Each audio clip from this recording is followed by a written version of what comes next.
Hello, I'm Jim Eggenreiter, and I will be teaching biodiversity stewardship this summer. This video is designed to walk you through what is really more like a traditional syllabus rather than the Canvas syllabus, which is really just a list of assignments in the order that they're due.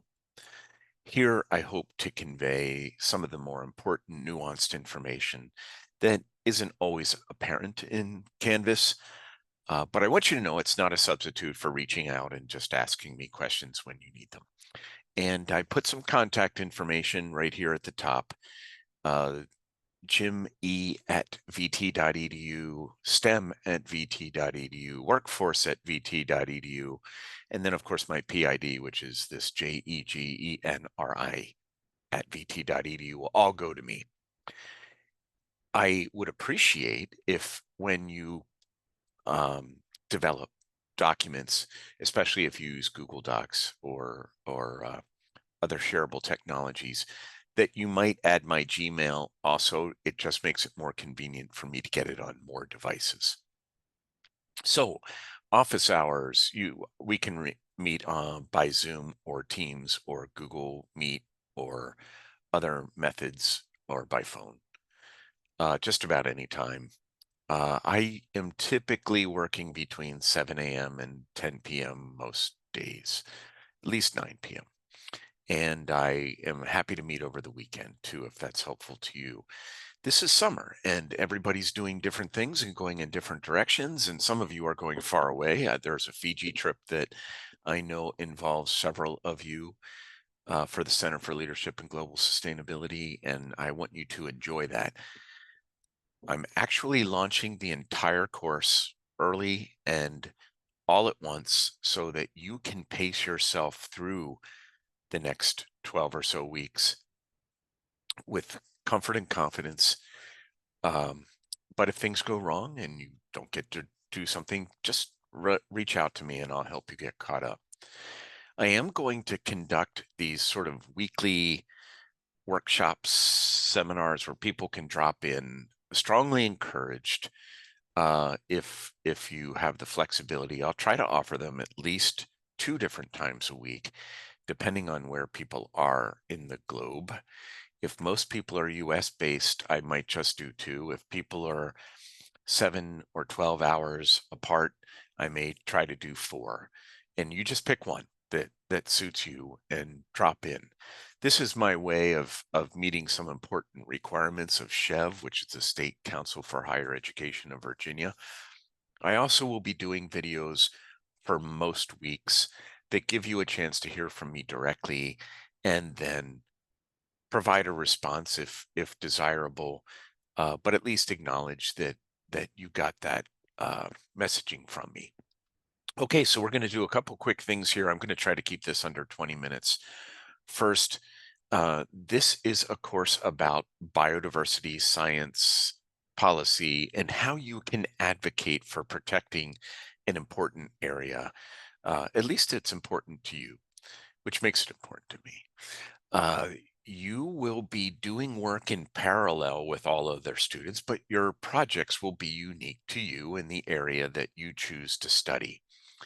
So I've listed some course goals here that where I want you to get experience in studying and documenting existing biodiversity, describing the challenges of climate change, water use, habitat loss, invasives, and other things, identifying relevant government agencies, advocacy groups, nonprofits, and how you might partner with them, documenting and publishing findings and resources that support others' research, and then reflecting on how your projects could be evolved into something bigger and transferable or generalizable and maybe useful in other parts of the world. So this is called Summer 3. It is a combination of Summers 1 and 2. Most weekly modules begin on Mondays. The exception is this upcoming one because it's Memorial Day, so it will begin on Tuesday. You'll see due dates.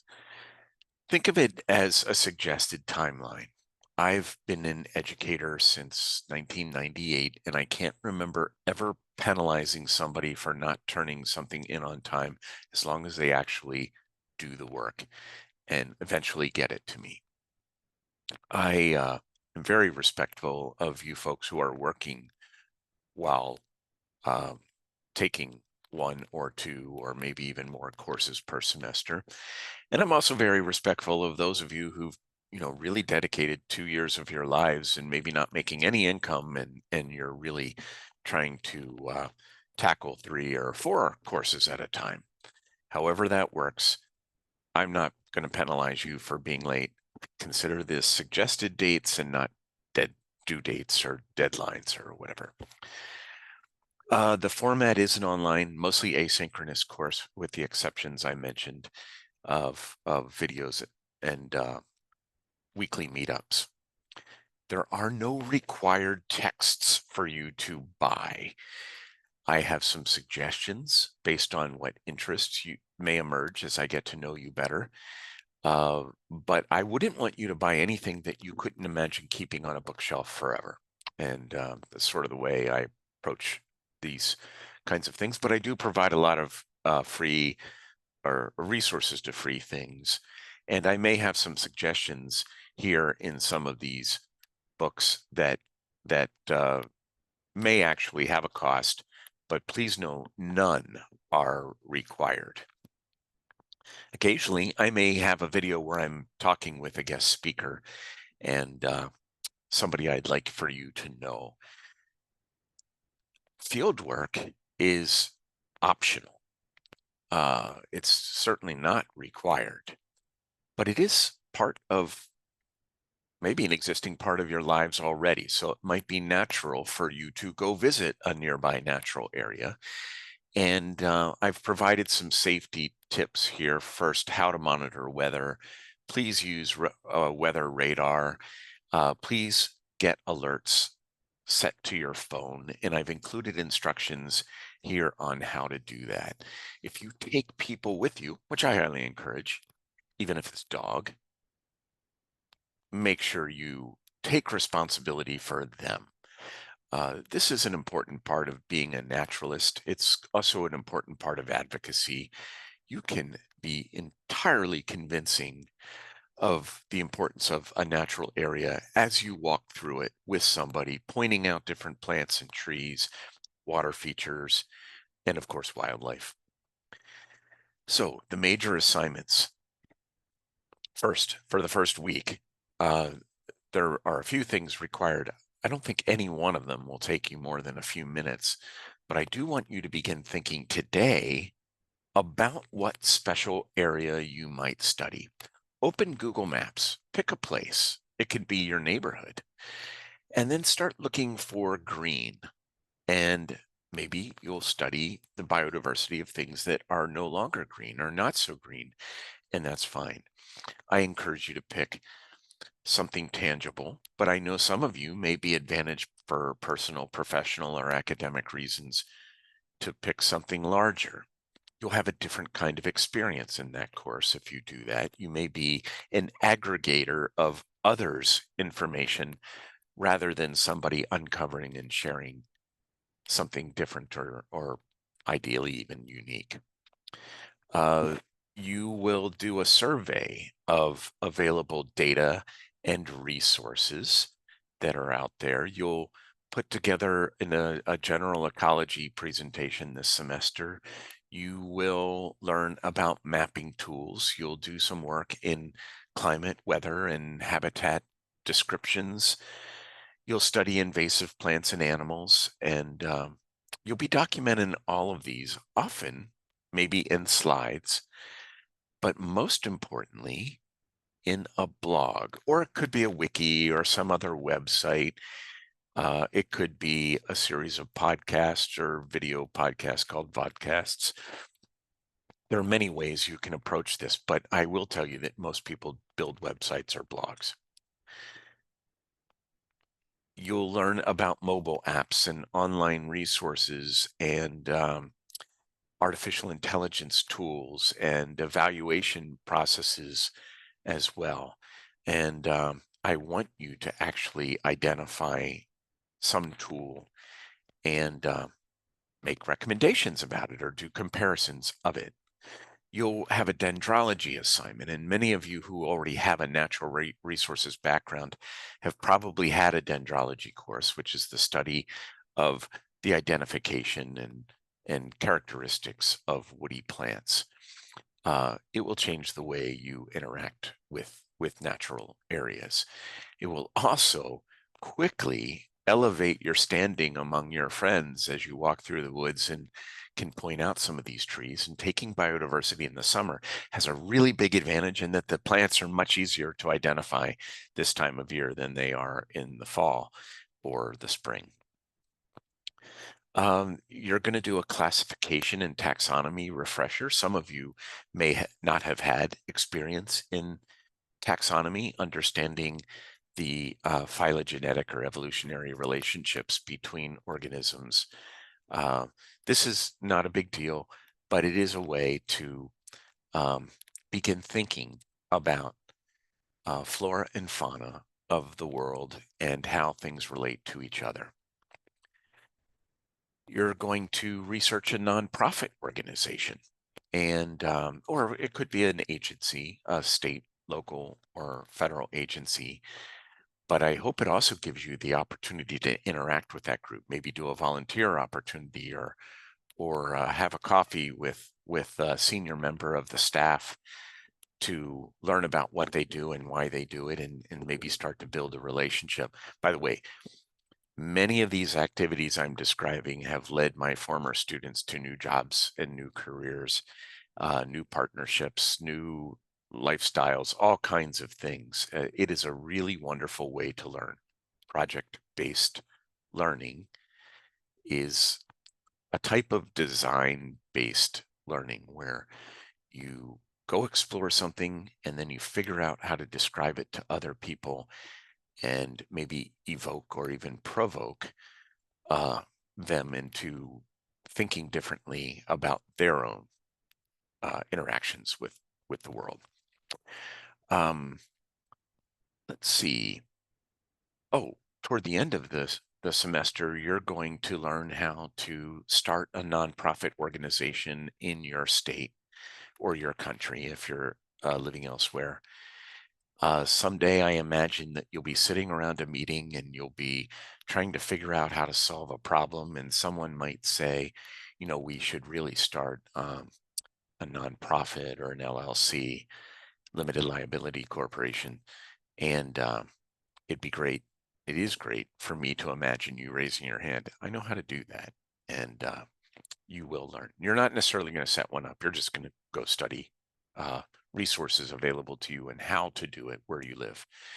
And then I mentioned reflective practice earlier. I really want you to just begin thinking about the way you think, learn, discover, communicate, and how you're evolving. You probably are already doing this, at least at a subconscious level, and I'm going to encourage you to do it a little bit explicitly now and then. Now, if you are an educator, a teacher, whether informal or formal education, a camp counselor, park naturalist, you name it, I'm also going to offer alternative assignments for you. Well, frankly, any of you can come to me and say, hey, Jim, instead of that assignment, I thought about doing this. I can't imagine saying no. Uh, but for educators, if you wanted to develop some unit plans or what some people call lesson plans or learning activities, I'm very eager to help you with that. And like just about every other thing I've described, I do have some templates. I don't readily share templates until somebody asks me for one, because if I do, I find that everybody's work starts to look alike. And for that reason, I may not share the links to your blogs and other things until maybe even a third or half of the way through the semester. The reason is you'll start to really take ownership of your blog or wiki or however you produce or publish your work. And you're going to, I guess, really almost start to get defensive of the way you do it. And I want you to get to a point where when you start to see how other people are doing it, you can comfortably and confidently say, that's really cool, but I like the way I'm doing mine better. And yeah, that doesn't mean you can't change. And many people do. In fact, there's nothing you can't change on this. I hope you keep your blogs and wikis and other things up there for the rest of the world to find forever and continue to update it, perhaps. Speaking of that, you don't have to use your full name on your blog. You don't even have to use your real name on your blog. If you are in a government agency or the military where something might be sensitive, I fully understand that. Uh, and I offer that to everybody. And most people still use their full name. And that's the kind of pride I want you to have in your work. I imagine you writing for what I like to consider a sophisticated lay audience. That could be described as individuals who are well-read and presumably well-educated, but may not know anything about what you're presenting. It's consistent with the notion that you should strive to explain any complicated, be able to explain any complicated topic to a 7th grader or your granny. And I think if you get to that point where you can explain something with or without jargon, if you use jargon, then simply explain the jargon as you go, you'll really feel good about yourself as a technical communicator. Now, also here in the syllabus, I provide a wide variety of other useful web links, and I believe they're all tested. I just tested them a few weeks ago, and they were all working. That doesn't mean that would change, especially with the big changes in the federal government right now. I'm required to share this graduate honor code, and I also want to talk to you about artificial intelligence.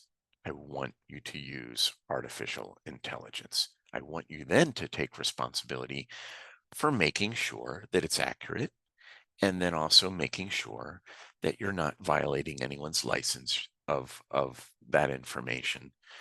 But this is an important tool, and I want you to be proficient in it. Now, I talked a lot about technology in the last few minutes, but I want you to know this, or remember this. This is a biodiversity stewardship course and not a technology course. There are a lot of tools that I want you to experience, but I don't want you to get befuddled, and I don't even want you to struggle more than you're comfortable with struggle. Some of you might have a technical background and enjoy a little bit of struggle while you're learning. Some of you might be able to tolerate that for hours. Some of you maybe, who knows, even days. But if you're one of those folks who doesn't want to struggle with something more than 20 minutes, stop and send me an email or a text message, and I'll give you help. Hopefully the videos I share with you will be very helpful in that regard too. There are available distance learning resources through the university. I'm very pleased to make any special accommodations that you might request. Um, uh, in terms of FERPA, I don't wish to reveal anything you don't wish to be revealed. We talked about that briefly already, but if you have any concerns, please reach out to me. And then there are some anti-harassment statements, and then an invitation to share any concerns that you have. The Canvas course will be available shortly, and hopefully tomorrow. And let me know if there are any problems. I reconstruct this course every time I teach it, and sometimes I overlook something silly like a date or something that needs to be changed. Thanks for listening. You'll be asked to just send me a note that says, hey, thanks, I saw this, and do that in Canvas if you can. And that is my way of almost, you could say, taking attendance to ensure that everybody I'm expecting to be involved in the course actually is participating. Thanks.